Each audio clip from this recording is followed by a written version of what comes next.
Por 7 anos consecutivos, cuidei do meu neto com todas as minhas forças. Não buscava elogios ou demonstrações de gratidão, apenas fazia o que precisava ser feito, dia após dia.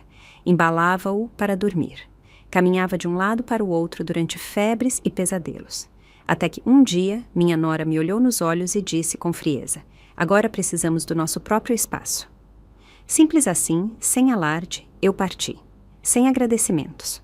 Com o coração ferido e o orgulho por um fio, vendi o único apartamento que tinha na cidade e voltei para o interior, para viver com minha irmã. Disse a mim mesma que precisava de paz, que talvez, apenas talvez, fosse hora de começar a viver para mim. Mas a paz durou menos que uma estação. O telefone tocou numa tarde úmida. Era meu filho, João. Oi, mãe. Será que você poderia vir ajudar com o Tiago neste verão? Ele sente muito a sua falta. Uma pausa. Já que você estará aqui, poderia ajudar a pagar o acampamento de verão dele? São uns 5.000 reais. 5.000. Então, agora eu não era apenas a babá de plantão, mas também o caixa eletrônico pessoal deles. Eles realmente achavam que eu tinha vendido minha casa para financiar suas vidas. Desta vez, não. Essa história estava sendo reescrita e eu estava virando o jogo. Naquela noite, durante o jantar, o ar estava pesado, como uma panela esquecida no fogo, sibilando com o calor e exalando um cheiro acre de algo prestes a queimar. Mariana, minha nora autoproclamada, não tão capaz, mas inteligente, cutucava os feijões verdes no prato com a ponta do garfo, franzindo a testa, como se estivesse esmagando as verduras com absoluto desdém. Clara, você lavou bem esses feijões dessa vez? O Tiago tem um estômago sensível. Você sabe que ele não tolera comida mal lavada.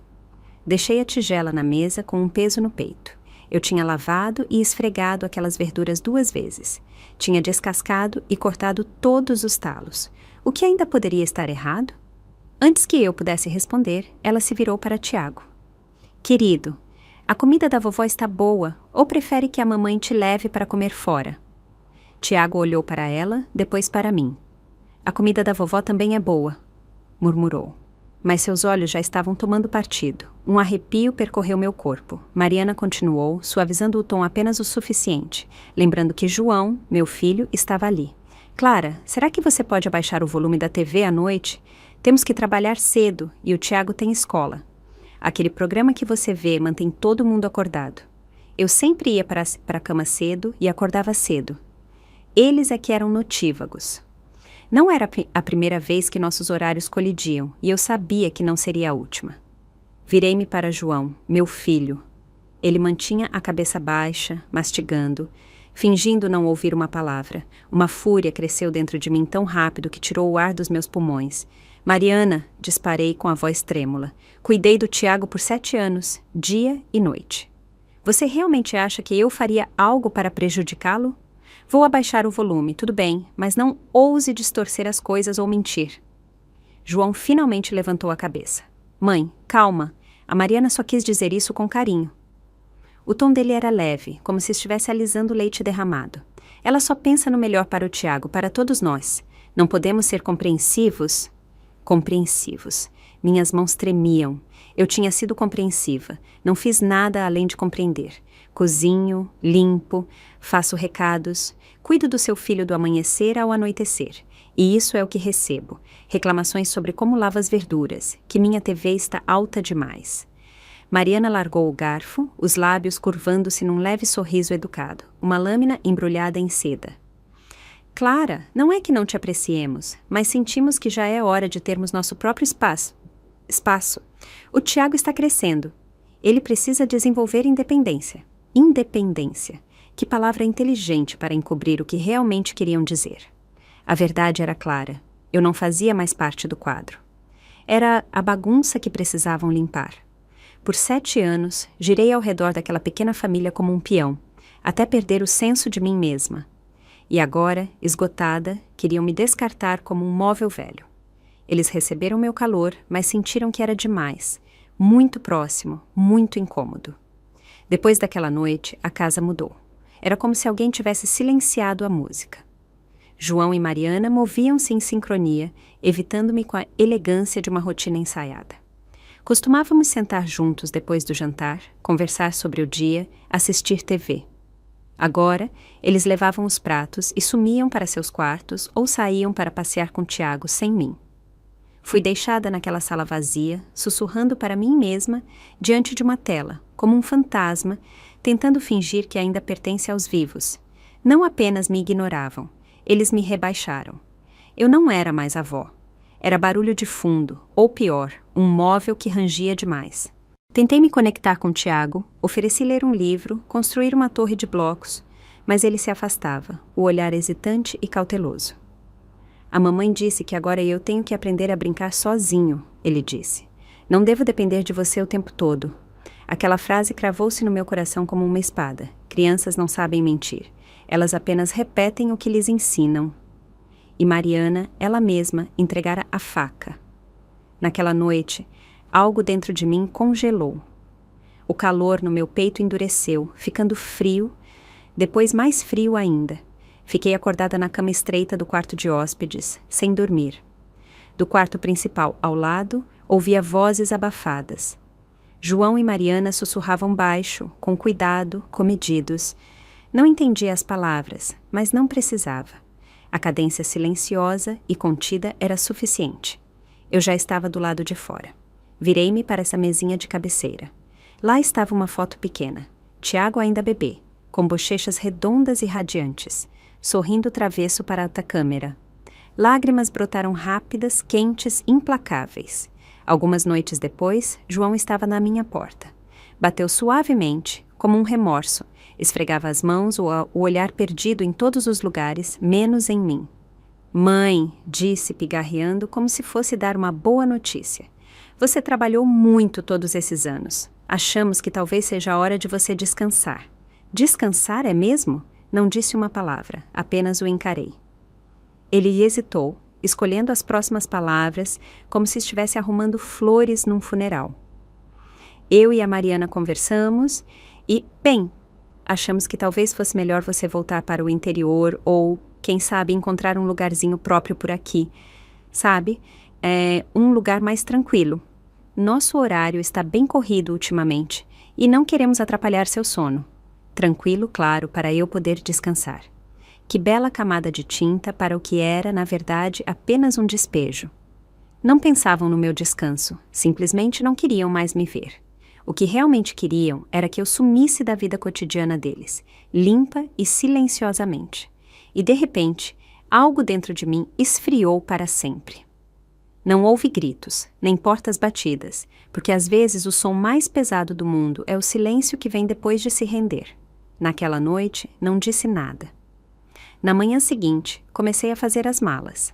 Não havia muito, algumas roupas, meus remédios, uns itens de higiene. Parei na sala e olhei ao redor uma última vez. Os pequenos certificados de Tiago ainda estavam pregados na parede. Suas meias minúsculas, lavadas e penduradas por mim no dia anterior, balançavam suavemente no varal do quintal. Cada canto sussurrava o quanto eu tinha dado, e agora nada daquilo me pertencia. Na cozinha, peguei o avental que usei por anos. Ainda tinha o leve cheiro de gordura e alho, uma marca de tudo o que fiz, de tudo o que queriam apagar. Esperei poder me despedir de Tiago com um abraço, talvez dizer algumas palavras de despedida. Mas, quando saí, Mariana estava na porta, fechando o zíper do casaco dele. Vamos, Tiago, estamos atrasados para a aula de artes, disse, sem sequer me olhar. Sua voz era fria, impessoal, como se falasse com alguém numa parada de ônibus.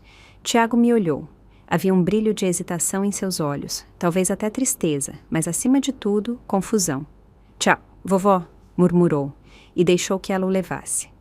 A porta se fechou com um estalo atrás deles. Não foi apenas um som, foi um veredicto. Meu papel naquela família estava oficialmente encerrado. João me acompanhou escada abaixo.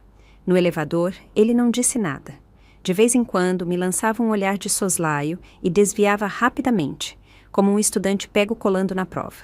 No saguão, tirou algumas notas novinhas de R$100 da carteira, 3 ou 4, e as colocou na minha mão.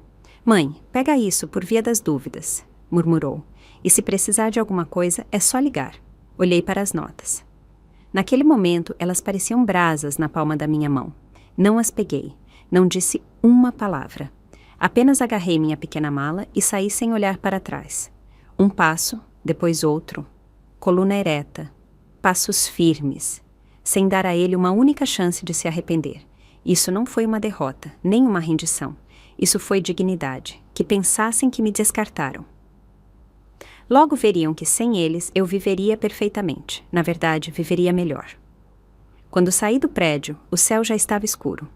Os faróis dos carros brilhavam nas ruas. Os letreiros de neon piscavam sobre as calçadas movimentadas. A cidade vibrava com vida, inquieta, implacável. E, ainda assim, em todo aquele movimento, nenhum espaço me pertencia. Fiquei parada na beira da calçada, vendo estranhos passarem como ondas. Pela primeira vez na vida, senti que o mundo tinha seguido em frente, sem mim. Para onde eu poderia ir? Só me veio à mente um lugar, aquele velho apartamento. Aquele que meu falecido marido, Antônio, e eu compramos com economias suadas. Um lugar pequeno, desgastado, mas nosso. Depois que João se casou, ele me convidou para morar com ele e Mariana. O apartamento ficou vazio desde então. Vivi lá sozinha por anos, agarrada às memórias como se fossem oxigênio. Mas agora, será que eu realmente voltaria? Para sentar sozinha entre aquelas paredes frias e descascadas, envelhecendo em silêncio? Virei-me e encontrei o motel mais barato da região. O quarto mal tinha espaço para abrir a mala. O ar era úmido, oprimindo os pulmões. Mofo se acumulava nos cantos do teto. Deitei-me no colchão rangente, encarando as manchas amareladas de água acima da minha cabeça. Não consegui dormir. E agora?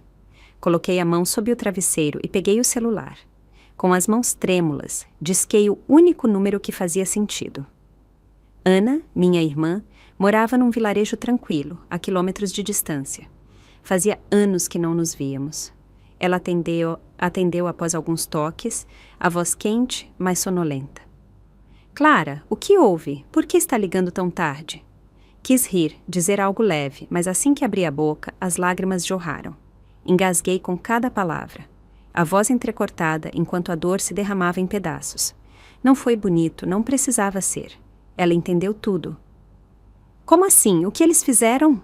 A voz de Ana se aguçou, cortando a estática com fúria. O João perdeu o juízo de vez. E essa Mariana, que tipo de pessoa trata alguém assim? Sua raiva era evidente, mas a voz não vacilou. Clara, não chore nem mais um minuto. Me ouviu? Faça as malas. Venha ficar comigo. Vamos resolver isso juntas. Suas palavras acenderam uma chama dentro de mim, dissipando cada sombra que me engolira por completo. Claro, eu ainda tinha minha irmã. Quando a ligação terminou, senti como se uma luz tivesse se acendido novamente no meu peito. Não voltaria para aquele apartamento. Não ficaria sentada esperando que alguém precisasse de mim outra vez. Aquele lugar, que antes era meu lar, agora era apenas um santuário para uma vida que não existia mais. Era minha última âncora emocional, e se tornara uma algema. Vendê-lo não apenas tiraria as mãos de João e Mariana de mim, me libertaria. Na manhã seguinte, liguei para uma imobiliária. O velho apartamento podia estar desgastado, mas a localização era boa, a um passo do metrô. O corretor disse que o mercado estava em alta e que, com o momento certo, eu poderia conseguir um bom preço. Ao assinar o contrato de venda, meus dedos tremiam um pouco, mas por dentro sentia uma serenidade que não conhecia havia anos. Esse dinheiro, essa decisão, não era para eles. Era para mim, pela primeira vez, inteiramente para o meu futuro. A venda foi rápida. Em menos de um mês, o comprador assinou e a papelada foi concluída. Quando os fundos chegaram à minha conta. Não uma fortuna, mas mais que suficiente para os próximos anos. Finalmente exalei. Não contei a João, nem a Mariana. Eles não faziam ideia de que o apartamento tinha um novo dono. Não sabiam que o dinheiro estava guardado em silêncio numa conta no meu nome. Esse dinheiro era meu último segredo, minha última armadura. Comecei a planejar com cuidado. Parte do dinheiro coloquei num depósito a prazo fixo, intocável. Essa era minha rede de segurança, sem concessões. O resto mantive líquido, para o essencial, para o que o próximo capítulo me reservasse. Depois, comprei uma passagem de ônibus para um pequeno vilarejo em Minas Gerais. Enquanto o ônibus se afastava da cidade, vi o horizonte se dissolver numa mancha de aço e neon. A multidão na entrada do metrô, as luzes piscantes das lojas, as torres de vidro que eu via diariamente, tudo se desvanecia na distância, tornando-se apenas ruído de fundo. Não sabia o que me esperava ao final do caminho, mas de uma coisa eu tinha certeza: jamais voltaria para aquela casa. Foi como escapar de uma gaiola. Amargo, estranho, mas estranhamente libertador, como abrir uma garrafa selada por meia vida e descobrir que o sabor dentro era uma mistura de todas as emoções que nunca me permiti sentir. Alívio, arrependimento, um pouco de medo, mas também paz. Horas depois, a estrada serpenteava entre colinas verdes ondulantes. O ar mudou. Cheirava agulhas de pinheiro e terra molhada, limpo, fresco, vivo. Senti algo invisível se desenrolar, aliviando suavemente os nós no meu peito. O ônibus parou na pequena rodoviária da cidade e lá estava ela, Ana, de pé na plataforma, com as mãos nos bolsos do casaco, o olhar fixo nas janelas. Parecia um pouco mais velha do que eu lembrava, com alguns fios grisalhos a mais no cabelo. Mas seu sorriso brilhante, largo, firme, era exatamente o mesmo. Clara! Chamou, já se movendo na minha direção. Assim que me abraçou, desmoronei. Como uma criança perdida que finalmente encontra o caminho de casa, enterrei o rosto no ombro dela e chorei. 7 anos de exaustão, humilhação e ressentimento se derramaram naquele único abraço. Cada decepção, cada noite sem dormir, cada momento passado sozinha numa casa alheia, tentando não respirar alto demais. Ela me abraçou forte, esfregando minhas costas suavemente. Você está aqui, isso é tudo que importa, sussurrou. Acabou? Você me tem agora. Não está mais sozinha. Sua voz era como o vento da montanha, limpa, firme, segura. Fomos de carro até a casa dela, uma cabana aconchegante de 2 andares na beira do bosque. No quintal, tomates, feijões verdes e milho cresciam em fileiras organizadas. Galinhas se pavoneavam pelo gramado como se fossem donas do lugar. A casa não era luxuosa, mas era luminosa e impecável. Tudo tinha seu lugar, tudo carregava o toque dela. Havia até um pote de geleia caseira de amora ao lado da janela, capturando os últimos raios dourados do sol da tarde. Parei na porta e inspirei profundamente. O ar cheirava a terra e erva fresca. Um sino de vento tilintava suavemente sob o beiral da varanda. Ao longe um galo cantou, e naquele momento, finalmente me senti em paz. As luzes da cidade podiam brilhar, mas nunca me confortaram. Aqui a terra era plana, mas sólida, sob meus pés, e pela primeira vez em muito, muito tempo, senti que pertencia a algum lugar. A vida no interior era lenta e honesta. Cada manhã, eu acordava não com o rugido do tráfego, mas com o canto dos pássaros fora da janela e as brigas de galinhas e patos no quintal. Atrás ficaram as sirenes estridentes, o brilho do concreto, o barulho sufocante. Agora, o dia começava com a luz do sol filtrando-se entre as árvores e o aroma de terra na brisa. Durante o dia, Ana e eu trabalhávamos lado a lado no jardim, arrancando ervas daninhas, regando as fileiras de hortaliças, podando folhas. Ao ver aqueles brotos verdes crescerem a cada dia, senti algo dentro de mim voltar a criar raízes. Tínhamos algumas galinhas e toda manhã coletávamos ovos frescos e quentinhos, aninhados na palha. Ana até me ensinou a assar pão num forno a lenha. Aquele cheiro, crosta dourada, fumaça e fermento, era algo que eu nunca conheci na cidade. De vez em quando, íamos ao mercado da vila comprar suprimentos. Encontrávamos vizinhos, conversávamos com velhos amigos. Alguns eu nem conhecia, mas todos me recebiam com a mesma alegria calorosa e tranquila, como a luz do sol ali, humilde, mas cheia de calor.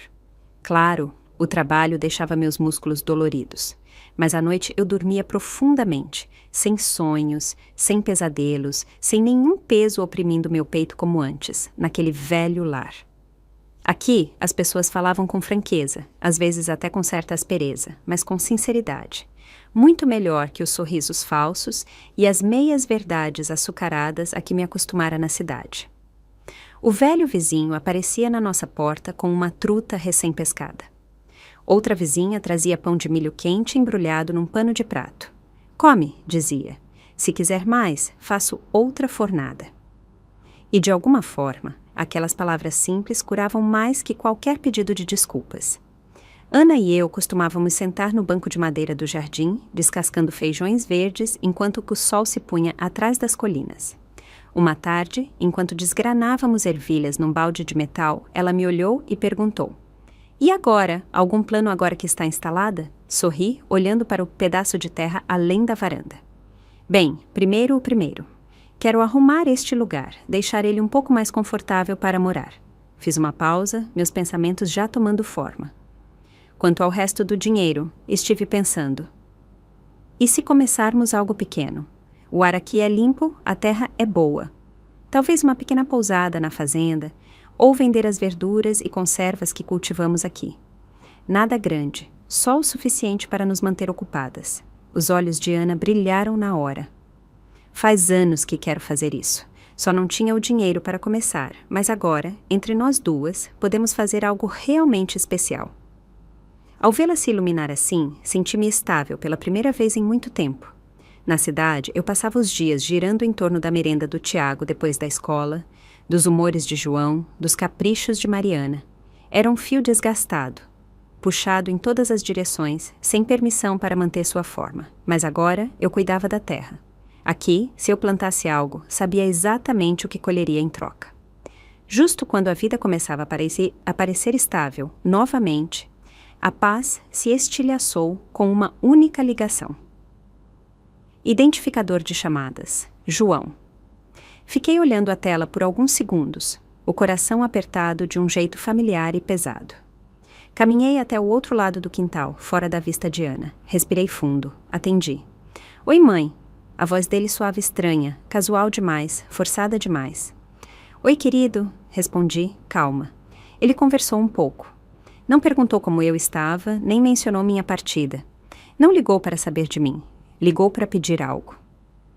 "Então, tá tudo bem por aí? Tá se virando bem financeiramente?" "Tô bem", disse calmamente. "Não gasto muito." "Que bom", ele respondeu. Uma pausa. Então veio o verdadeiro motivo. "Olha, sobre aquele apartamento, o que você tinha antes? Você vendeu." Sorri levemente, ainda calma, ainda serena. "Sim, vendi." "Quanto conseguiu por ele?" Perguntou rápido demais, tentando sem sucesso soar casual. Por dentro, ri com frieza, mas meu tom permaneceu leve. "Não muito. Só o suficiente para eu e a Ana nos virarmos. Arrumar a casa velha." "Não se preocupa, não vou te incomodar." Silêncio. Eu praticamente podia ouvi-lo processando a decepção. Alguns segundos depois, ele tentou de novo, com a voz baixa e hesitante. "Mãe, sabe, as coisas estão bem apertadas agora. As despesas escolares do Tiago estão subindo e..." Interrompi. "Você e a Mariana precisam aprender a gerenciar as finanças de vocês. Meu dinheiro já está comprometido. Não pretendo mexer nele. Na minha idade, preciso garantir algo para mim. Você entende, né?" "Sim", ele disse baixo.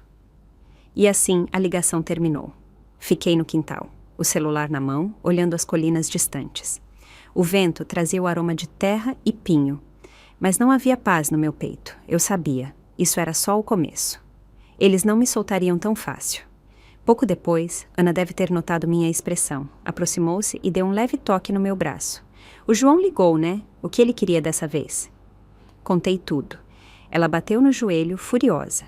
"Eu não te disse que eles estavam atrás do seu dinheiro, Clara? Não ouse amolecer de novo. Eles vão te sugar num piscar de olhos." Assenti lentamente. Minha visão começou a se afiar. Para eles, o dinheiro da casa não era meu. Era apenas uma herança pendente. Falavam com doçura, mas só viam uma conta a qual podiam acessar a qualquer momento. E, de fato, o próximo movimento não demorou. Só que dessa vez veio disfarçado de algo novo.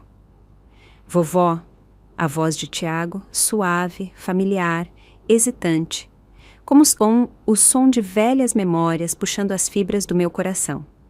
Aquela palavra me atingiu profundamente. 7 anos de histórias para dormir, guloseimas, band-aids e abraços antes de dormir. Esse tipo de laço não se quebra facilmente. Tentei manter a voz suave. "Oi, Tiago. Tá com saudade da vovó?" "Tô sim", ele disse entre soluços. "Vovó, quando você volta? Quero brincar com você de novo." Fiquei em silêncio por um momento, o coração torcido por tantas emoções que não podia nomear. Era realmente ele ou... Querido, perguntei com cuidado, a mamãe ou o papai pediram para você me ligar? Silêncio. Apenas a respiração dele. Então, um sussurro quase inaudível. Sim, a mamãe disse que se você voltar, a gente pode ir ao parque de diversões e você vai ajudar a pagar o acampamento de robótica. E assim, algo se quebrou dentro de mim. Limpo, definitivo. Então era isso. O mesmo jogo, o mesmo roteiro. Usavam ele, a inocência dele, o amor dele, como uma ferramenta. Transformavam-no num envelope de voz suave para a próxima campanha de arrecadação. Queriam que eu pagasse de novo. Pagasse pelo amor, pagasse por ser lembrada, pagasse por um lugar numa família que nunca quis que eu ficasse, apenas que servisse. Mas não dessa vez. Nunca mais. Não cairia na mesma armadilha 2 vezes. Me acalmei, suavizando o tremor na voz. A vovó também sente sua falta, querido. Quando puder, vou te visitar, mas se comporta, tá? Depois de desligar, minha mão ainda segurava o celular. Aquele último fio de calor que eu guardava, aquele laço emocional que me conectava a eles, se dissipara, esgotado por uma ligação com a sinceridade de um roteiro ensaiado. Alguns dias depois, João ligou de novo. Dessa vez, sem rodeios, foi direto ao ponto, com a presunção de quem já decidira que a resposta seria sim. Mãe, o verão tá chegando. Eu e a Mariana temos trabalho e, bem, não tem ninguém para cuidar do Tiago. Será que você pode vir ajudar por um tempo? Ele não para de dizer que sente sua falta. Quase ri, mas tudo o que saiu foi um tom lento e seco. Ah, ajudar, é? Prolonguei as palavras de propósito. Se eu voltar, onde supostamente vou ficar? Pelo que sei, não tem mais espaço na sua casa. Uma pausa. Ele não esperava isso. Então veio a tentativa desajeitada de diplomacia. O apartamento é meio pequeno, mas, sei lá, o sofá, só por um tempo. Ou você poderia alugar algo por perto. A gente pode ajudar com parte do aluguel. Que audácia! A oferta soou tão alta que eu quase podia ouvir o tilintar da calculadora na cabeça de Mariana a 3 estados de distância. Queriam que eu voltasse, não como convidada nem como família, mas como babá de plantão em tempo integral, sem cama, sem conforto, nem dignidade, e eu ainda teria o privilégio de pagar por isso.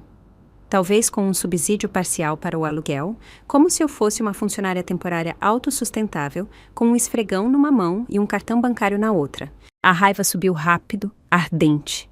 Meus dedos se fecharam, as unhas cravando na palma da mão, mas não demonstrei. Não podia. Não os deixaria verem uma explosão. Isso seria uma vitória para eles. Então respirei lentamente, deixando a fúria voltar para sua jaula. Depois, com o tom mais doce que consegui, disse: Claro, João. Vou me organizar. Mal posso esperar para ver meu neto. Fiz uma pausa. E sobre o acampamento, a gente conversa pessoalmente. Deixei-os pensar que venceram, que fizessem seus pequenos planos. Se queriam meu dinheiro de novo, tudo bem, mas dessa vez seria nos meus termos. Contei tudo a Ana, palavra por palavra. O pedido de João. Minha decisão, até o último detalhe. O rosto dela ficou vermelho. Ela se levantou da cadeira como se estivesse pronta para marchar até a cidade. Clara, você tá louca? Tá na cara que querem te sugar. Você não pode ir. Puxei-a suavemente de volta ao assento e coloquei uma mão calma sobre a dela. Ana, relaxa, disse baixo. Sei exatamente o que estou fazendo. Meu olhar se aguçou. Dessa vez não volto como babá. Volto para cobrar. Ela piscou. Cobrar? Dei um sorriso frio, sem humor. Eles gostam de brincar com números, né? Então, vamos sentar e calcular de verdade quanto vale esse suposto laço familiar. O primeiro passo, moradia. Eles disseram que não havia espaço para mim. Ofereceram o sofá. Sugeriram que eu pagasse pelo meu próprio apartamento. Tudo bem, eu entraria no jogo deles. Sentamos na velha mesa da cozinha como se estivéssemos planejando uma campanha militar, traçando cada movimento, cada linha na areia. Com cada detalhe, a preocupação de Ana se transformava em algo mais. Seus olhos brilharam. A raiva que antes nublava seu rosto deu lugar a uma empolgação intensa e elétrica. Sim, ela bateu no joelho. É exatamente isso que você deve fazer. Mostre a eles que você não é mais o capacho deles. Eu costumava despejar meu coração naquela família, esperando que isso me valesse amor. Tudo o que ganhei foi exploração. Dessa vez, seria mais esperta, mais astuta. Alguns dias depois, comecei a me preparar para a viagem de volta, mas não como antes. Nada de malas grandes, cheias de geleia, tomates frescos do jardim ou biscoitos caseiros. Nada de listas mentais sobre o que agradaria a quem ou o que poderia fazer Mariana sorrir por uma vez. Dessa vez, viajei leve. Só algumas roupas de verão, remédios essenciais, nada mais. Porque aprendi, da pior forma, que não importa quanto amor você dá, você não pode forçar ninguém a te amar. Tanto esforço só me esgotou. Nunca me deu razão. Antes de partir, passei no banco local e saquei R$ 2.000 em dinheiro. Dividi em maços organizados, guardei cada um em bolsos escondidos costurados dentro das minhas roupas. Era tudo o que levava. O resto do dinheiro da casa já estava bloqueado em depósitos a prazo fixo, guardado em segurança, conforme o plano que Ana e eu traçamos. Era minha armadura. Ninguém poderia tocá-lo. E para garantir, olhei nos olhos dela e disse: "Vou te escrever todas as noites. Se houver um único dia que você não tiver notícias minhas, não espere. Chame a polícia." Ela não hesitou. "Você tem minha palavra, Clara. Se te tocarem com um dedo, juro que serei o pior pesadelo deles." Com ela como minha âncora, finalmente me senti firme, pronta. Dias depois, eu estava diante da porta de João, com nada além de uma pequena mala de mão. Mariana abriu a porta. Assim que me viu, seu rosto se iluminou com um sorriso exagerado, melífluo. "Clara, até que enfim, entra, entra. O Tiago não para de perguntar por você." João se levantou do sofá, o sorriso mecânico como uma máscara recém-colocada. "Oi, mãe, deve estar cansada da viagem." Assenti, sem dizer uma palavra, e levei minha mala direto para a sala. Lá estava o sofá, já arrumado com cobertores dobrados e um travesseiro, como se estivessem recebendo uma realeza de segunda classe. Mariana, no tom mais solícito, apontou para ele. "A casa tá meio apertada agora, então vamos ter que te pedir para se virar aí por essa noite, tá? Quando o Tiago estiver de férias, você provavelmente vai estar cansada de tanto ficar com ele o dia todo. Então, descansa um pouco." Cada palavra pingava doçura, mas a mensagem era clara. Não entre no quarto, não faça barulho, não se sinta em casa. Mas não resisti, não me abalei. Sorri gentilmente, deixei a mala no chão e disse: "Tá bom, não tem problema." Ambos relaxaram visivelmente.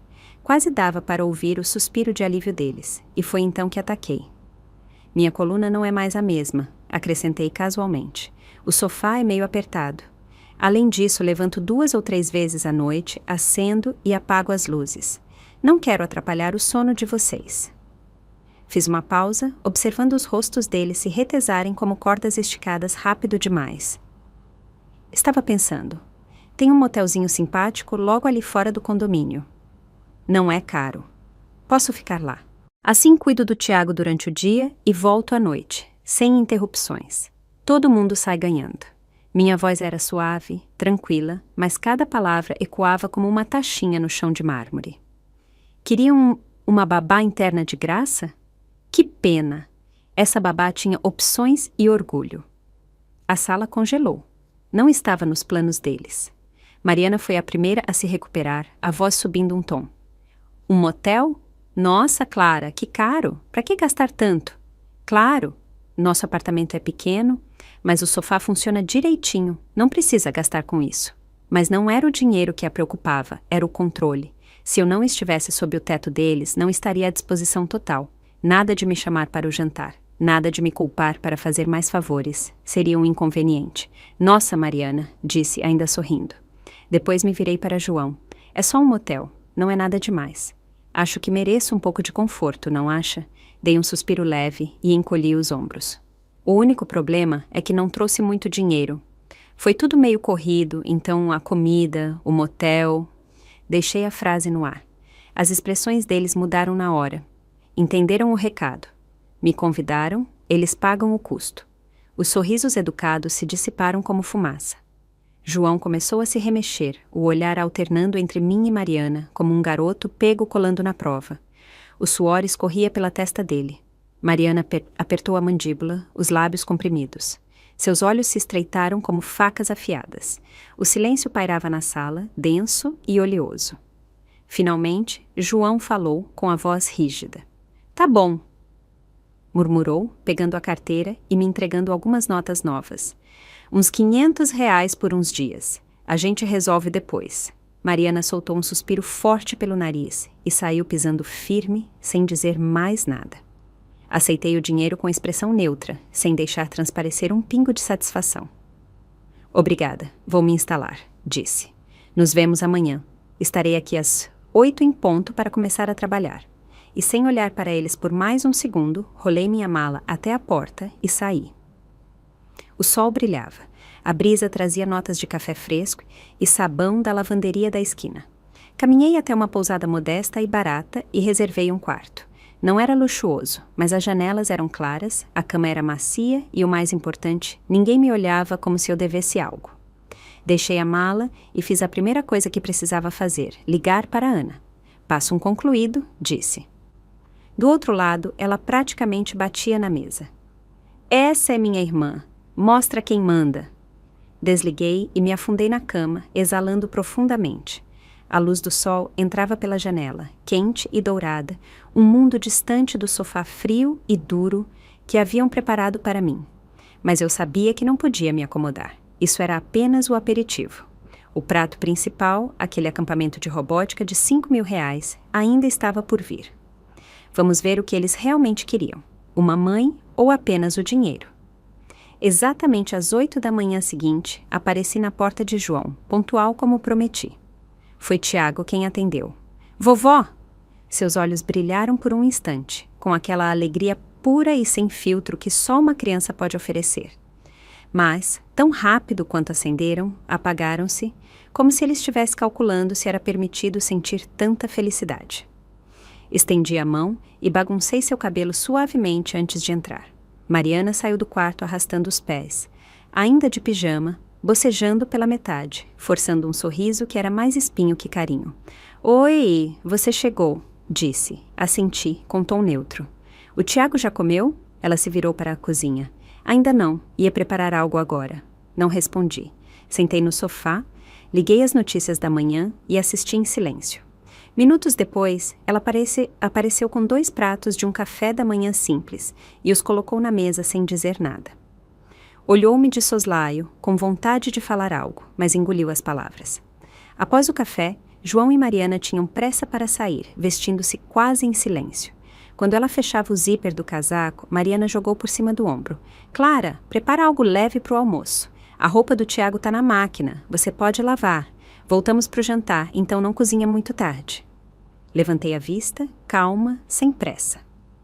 Mariana, não dormi bem no motel ontem, disse, com doçura. Acho que não estou acostumada com a cama, tô meio sem energia hoje. Então sorri, ainda doce como mel. Vou levar o Tiago para comer algo rápido. Quanto à roupa, acho que você e o João podem cuidar disso hoje à noite. Aceitei cuidar do Tiago, não gerenciar a casa. O ar engrossou. O rosto dela desmoronou, como uma máscara escorregando. Entreabriu os lábios, os olhos semicerrados, como se quisesse cravar algo na minha testa. Mas então viu Tiago ali, me observando. Mordeu a língua, fechou a boca com força e saiu batendo a porta. E assim, as regras mudaram. Naquele dia fiz exatamente o que disse, cuidar de Tiago. Só isso. Assistimos desenhos, construímos torres de blocos, descemos as escadas para o parquinho. Nada de cozinhar, limpar ou lavar roupa. Na hora do almoço, levei-o a uma lanchonete para comprar sanduíches. Quando Mariana chegou em casa mais cedo naquela tarde, abriu a porta e ficou paralisada. A cozinha estava exatamente como ela deixou. Pratos empilhados na pia, sacos de lixo cheios, bancadas intactas. O rosto dela se contraiu na hora. Antes que pudesse abrir a boca, interrompi com um murmúrio suave. Nossa, estive meio tonta a tarde toda. Só queria que o Tiago relaxasse. Não quis me arriscar a me sobrecarregar. Cada vez que ela tentava dar uma indireta, talvez dobrar um pouco de roupa, o lixo tá cheio, eu tinha uma resposta pronta, calma e inabalável. Minha coluna tá doendo. O médico disse para evitar esforço. A mandíbula dela se apertava, a respiração ficava curta, mas ela não dizia nada, porque o verão era longo e ela ainda precisava de mim. Até com Tiago, parei de ser a vovó que mimava sem limites. Quando ele pediu um brinquedo caro, me abaixei e disse com carinho: querido, a vovó não tem tanto dinheiro agora. E o papai e a mamãe trabalham muito. Nem sempre podemos comprar tudo o que queremos. Quando ele jogou o brinquedo no chão, frustrado, não o repreendi. Apenas olhei nos olhos dele. Levanta, respeite seus brinquedos e quem te deu eles. Aos poucos, fui plantando sementes no mundo daquele menino. Sementes de limites, de gratidão, de respeito. Não podia mudar os pais dele, mas talvez, só talvez, pudesse deixar um pedaço de mim nele, algo que durasse além daquele verão. No começo, Tiago não sabia o que pensar dessa nova versão da vovó. Parecia confuso, dividido entre o hábito e a dúvida, o carinho e o receio. Mas crianças são adaptáveis, instintivas. Em poucos dias, ele voltou a orbitar ao meu redor, embora, de vez em quando, repetisse algumas das frases prontas de Mariana. Eu sabia que não seria fácil mudar a visão de mundo de uma criança, ainda mais com pais que lhe davam roteiros. Mas eu precisava tentar. Antes, eu era a avó que dava tudo, sempre oferecendo, sempre consertando, sempre arrumando antes que pedissem. Não mais. Agora, eu era a avó com contrato. A descrição do cargo era clara. Apenas cuidar da criança. Limpeza, lavanderia, cozinha. Esses eram serviços premium, cobrados à parte. Os dias passaram e o prazo para o acampamento de robótica se aproximava. 5.000 reais pairavam como um relógio tic-taqueando nos olhos de João e Mariana. Uma noite, durante o jantar, Mariana decidiu que era hora de outra jogada estratégica. Clara, disse, colocando delicadamente comida no prato de Tiago, esse acampamento de robótica é incrível. Tem um professor da Alemanha e muitos meninos já se inscreveram. Vai ajudar muito o Tiago a entrar numa boa escola no futuro. Ela me olhou enquanto falava, tentando ler meu rosto.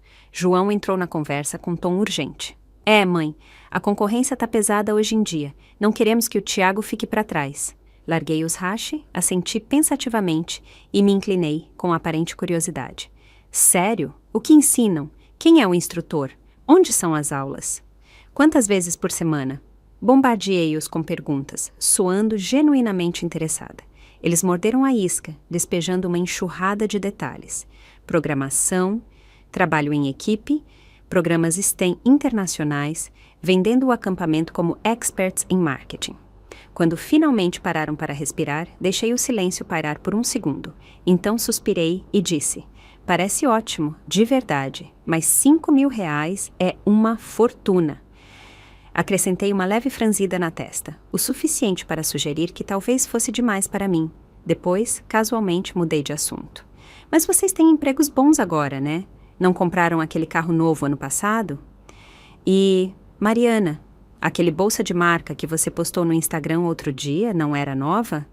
Então, 5.000 não deve ser tanto, né? Tomei um gole de chá enquanto os rostos deles congelavam. Os lábios de Mariana se afinaram, a pele empalidecendo ligeiramente. João piscou algumas vezes, como se buscasse uma resposta, mas não encontrasse onde pousar. Por dentro, eu sorria com ironia, mas por fora mantinha a calma, amigável. 5.000, repeti baixo. Não é pouca coisa. Mariana finalmente forçou um sorriso fraco e amargo. Clara, você sabe que isso é muito importante para o Tiago. Eu e o João estamos trabalhando muito, só queremos dar um futuro melhor para ele. Não queremos que você pague por isso. Eu sei, assenti suavemente. Vocês têm boas intenções, mas também sei das finanças de vocês. Compraram um carro. Mariana, você comprou aquela bolsa nova, então 5.000 não deve ser tanto. Ambos estremeceram levemente, mas eu percebi. João baixou o olhar, abriu a boca e a fechou de novo, sem dizer nada. Levantei minha xícara e tomei outro gole lento. Meus fundos já estão comprometidos, disse, encolhendo os ombros. Tudo amarrado. Realmente não posso mexer neles. Isso é responsabilidade de vocês dois. Seus rostos endureceram, como se uma parede que esperavam atravessar tivesse virado aço. Dei um último empurrão suave. Vocês são os pais. É responsabilidade de vocês investir no futuro do filho de vocês, não depender de outra pessoa para bancar isso. Outro silêncio se instalou na cozinha, denso e incômodo. A mão de João tremia ligeiramente ao segurar os hashi. Ele olhou para Mariana, depois para mim. Após um instante, finalmente falou. Tá bom, mãe, a gente vai dar um jeito. Mariana não disse nada, apertou a mandíbula, o peito subindo e descendo bruscamente uma vez antes de se virar e correr para a cozinha para limpar. Lábios cerrados, costas rígidas, a dor da derrota escrita em cada movimento. Ela sabia que perdeu essa rodada e que eu não era mais o alvo fácil de antes. Na manhã seguinte, pontual como sempre, cheguei à porta de João e Mariana, dessa vez não apenas como avó, mas como uma mulher com limites, clareza e poder de decisão. Na mão, segurava um contrato que redigi na noite anterior. Chega de expectativas vagas, chega de chantagem emocional, apenas um acordo claro e justo. Mariana abriu a porta, ainda com aquele sorriso tenso e forçado, como uma máscara prestes a rachar. Bom dia, Clara, disse, animada. Devolvi o sorriso, educadamente, e entreguei a pasta. Esse é o contrato de trabalho que redigi ontem. Ela viu isso chegando, pegou os papéis e os olhou com desconfiança. Clara, o que é isso? Descreve nossas funções e responsabilidades. Disse com calma e clareza. Você e o João estão trabalhando, e fico feliz em ajudar com o Tiago durante esse período do acampamento, mas é importante que todos estejamos alinhados. É sobre respeito, proteger meu tempo e energia, e garantir que vocês saibam exatamente o que esperar de mim. Ela ficou em silêncio por alguns segundos, folheando as páginas. Cada cláusula era deliberada e inequívoca. Apenas cuidado infantil, sem lavanderia, sem preparo de refeições, sem recados. Horários claros, expediente definido, dias de folga, despesas de transporte reembolsadas, horas extras exigindo aviso prévio e acordo. Ela franziu a testa ao ler as linhas, a mandíbula tensionando ligeiramente. Não gostou, mas também sabia que não podia contestar. Por fim, passou o contrato para João. O rosto dele perdeu a cor ao ler, os dedos brincando com as bordas. Mãe! Murmurou, olhando da página para mim. O que é isso? De verdade precisamos de contratos para a família? Sorri suavemente. Não tô pedindo nada além de clareza. Você me pediu ajuda e tô disposta, mas não vou carregar a casa inteira nas costas de novo. Isso não é ajudar, é mimar. João e Mariana trocaram olhares. A tensão girava no ar entre eles como vapor subindo. Mas no fim, João suspirou e cedeu. Se é assim que você quer, assinaram. E de repente, o tom mudou. Nos dias seguintes, tudo entrou nos eixos. Chegava toda manhã, pontual e profissional. Ajudava Tiago com o café da manhã, supervisionava suas tarefas, o levava ao parque, tudo alinhado com o contrato, nada mais, nada menos. As tarefas domésticas não eram comigo. Ao anoitecer, batia o ponto e voltava para o motel. João e Mariana, talvez a contragosto, não se opuseram. Um novo ritmo se instalou, tranquilo e estruturado, mas a tensão permanecia sob a superfície. A ansiedade de Mariana começou a transparecer. Ela me olhava do outro lado da cozinha enquanto mexia uma panela, os olhos cheios de pensamentos que não conseguia expressar em voz alta. Os lábios se entreabriam e logo se fechavam. As palavras recuavam como ondas se afastando da praia. Eu notava tudo, mas não dizia nada, porque me lembrava com clareza dos meses, dos anos, em que corri por aquela casa como uma empregada sem salário, como ela ficava em silêncio, me observando enquanto eu me desgastava. Agora, ela podia ficar em silêncio, como eu fiquei um dia. Na segunda semana do meu retorno como babá contratada, minha rotina ganhou um ritmo tranquilo. Chegava às 8 em ponto toda manhã e saía às 6 da tarde. Como qualquer profissional, Tiago e eu também encontramos nosso próprio ritmo, um vínculo calmo e respeitoso, com expectativas claras. Mas eu não deixei meu mundo se reduzir às 4 paredes da casa de João. Todas as tardes, após o almoço, levava Tiago ao parque comunitário. Sempre estava cheio de movimento. Crianças brincando com bolhas de sabão, pais montando cobertores para piqueniques, casais mais velhos caminhando lentamente pelo gramado. No início, éramos apenas um par à margem, mas não demorou para os frequentadores habituais notarem. Você é nova por aqui? Perguntou uma mulher mais velha, de óculos de sol enormes e cabelo grisalho cuidadosamente preso. Chamava-se Margarida, voluntária da igreja e organizadora comunitária em meio período. Não exatamente, respondi com um sorriso. Tô hospedada num motel aqui perto. Vim pro verão ajudar meu filho com o neto. Os olhos dela brilharam. Um motel? Nossa, que vida livre você tá vivendo. Outra mãe jovem, com uma criança pequena nos braços, entrou na conversa. Pensei que você fosse babá profissional, disse. Você é tão carinhosa com ele e o Tiago obedece direitinho. Apenas sorri. Perguntaram como eu mantinha Tiago entretido. Compartilhei o que sabia. Como usar jornais velhos para fazer fantoches de papel. Como transformar pedrinhas em jogos de matemática. Como usávamos os bancos do parque para aprender a contar histórias. Enquanto falava, algo mudou nos olhos deles. Você já foi professora? Não, respondi baixo. Mas criei ele sozinha por 7 anos. Com tempo, com coração. Algo nisso fez o pequeno grupo ficar em silêncio por um momento. No dia seguinte, assim que entramos no parque, alguns nos chamaram para nos juntarmos a eles.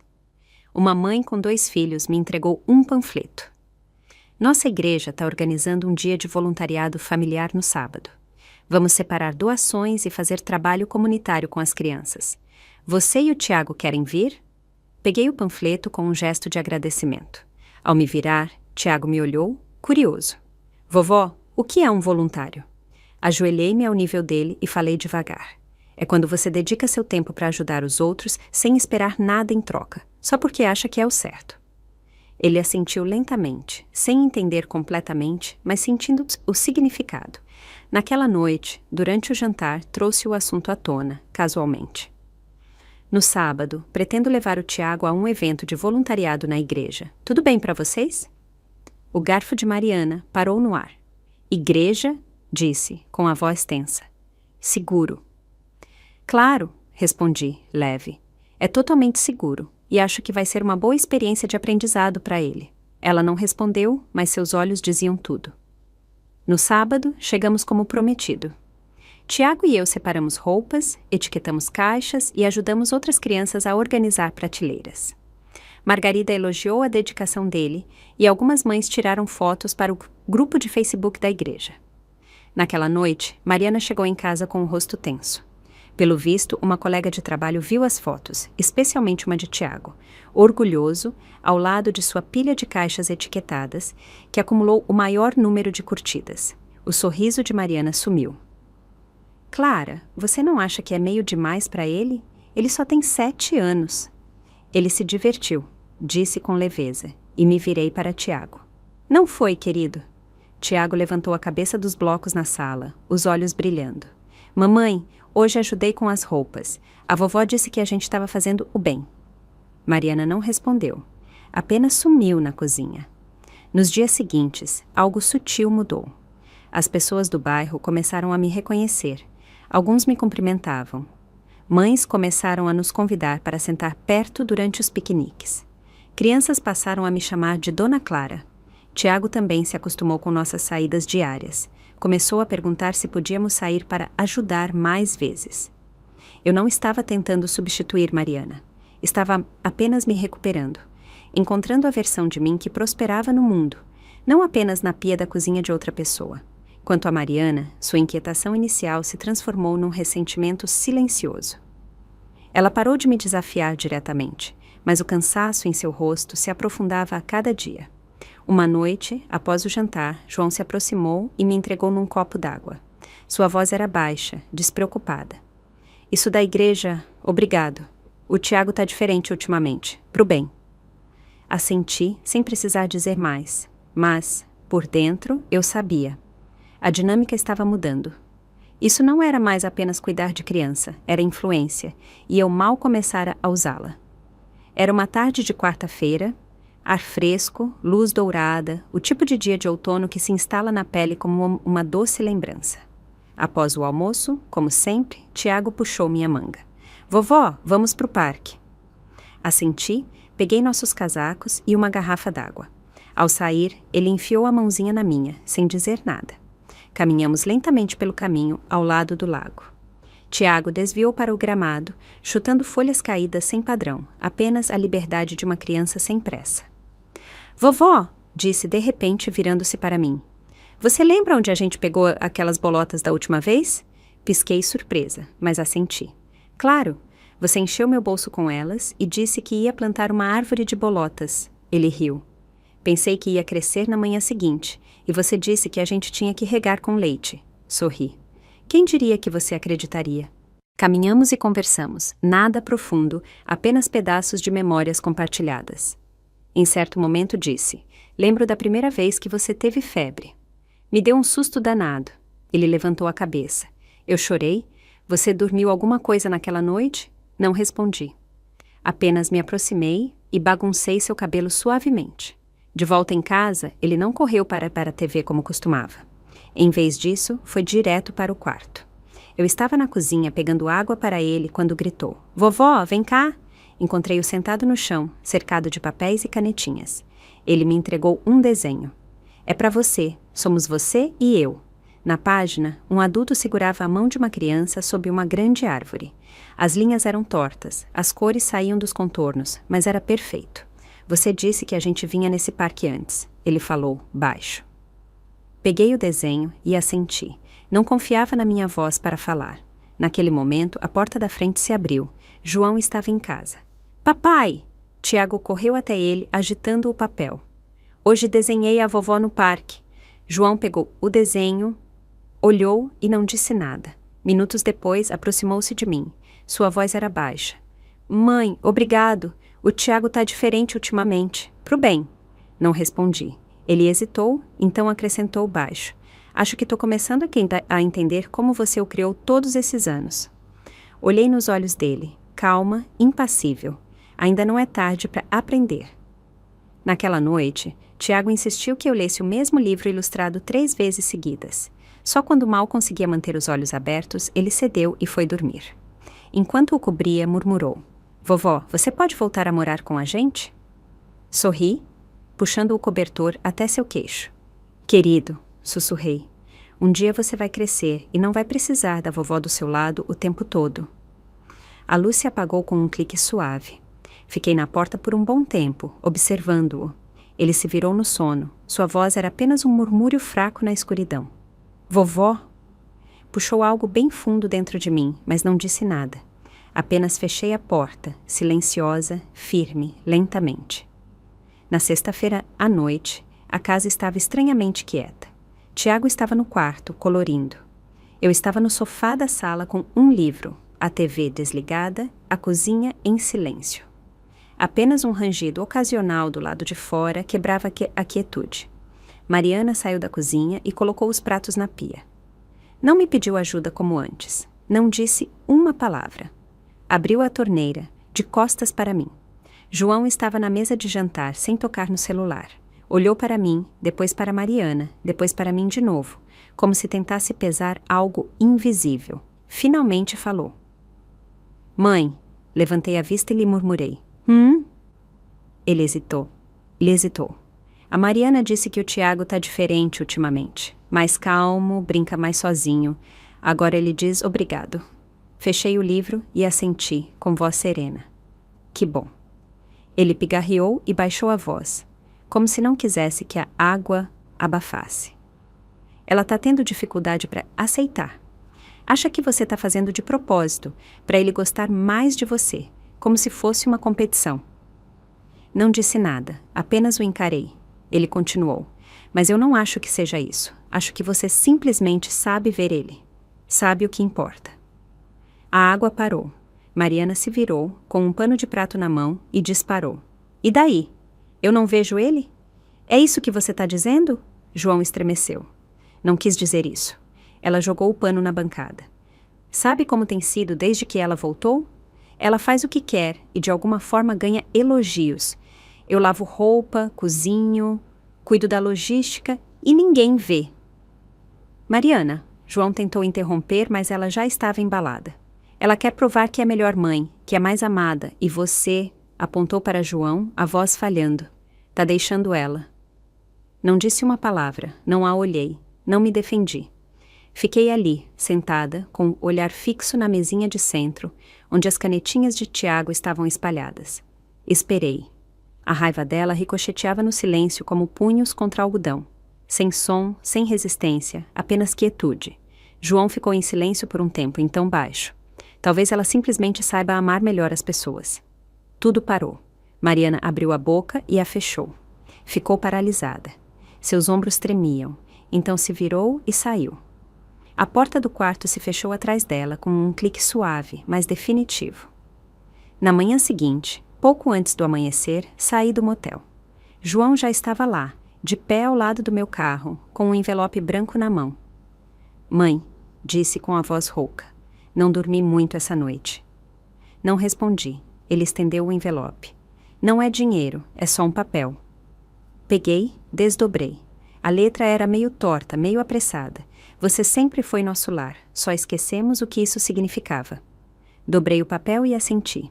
Obrigada, disse. Ele me olhou. Você voltaria? Moraria com a gente? Neguei com a cabeça. Vamos esperar o Tiago crescer um pouco mais. Aí a gente vê. Ele não discutiu, apenas assentiu. Quando eu me virava para ir, ele me chamou de novo. Mãe, parei. Desculpa por demorar tanto para te apoiar. Levantei a mão e acenei, sem palavras. Não precisava. Naquela noite, de volta ao motel, meu celular vibrou. Uma mensagem de Mariana. Desculpa. Acho que fui emotiva demais e exagerei. Não vi as coisas com clareza antes. Sem pontuação, sem saudação, apenas uma linha de texto simples, amassada, como um papel amassado e alisado. Não respondi, mas também não apaguei. Na última sexta-feira de agosto, dobrei cuidadosamente minhas poucas roupas e as guardei na mala. Sem despedidas, sem mensagens no grupo da família, exatamente como cheguei, tranquila, limpa, sem deixar pontas soltas. Tiago ainda dormia naquela manhã. Não o acordei. Em vez disso, abri seu caderno de desenhos na página onde desenhamos pássaros juntos. No canto do papel, escrevi com letra pequena e caprichada. Se sentir saudade da vovó, desenhe algo e me envie pelo correio. Cartas duram mais que ligações. Fechei a mala. Do lado de fora do motel, Ana já me esperava no carro, com a janela abaixada e um sorriso tão descontraído quanto sempre. Tá com tudo? Disse. Não trouxe as panelas deles também, né? Soltei uma risada suave, dei uma última olhada no bairro e não disse nada. Quando chegamos ao interior, o céu mal começava a clarear.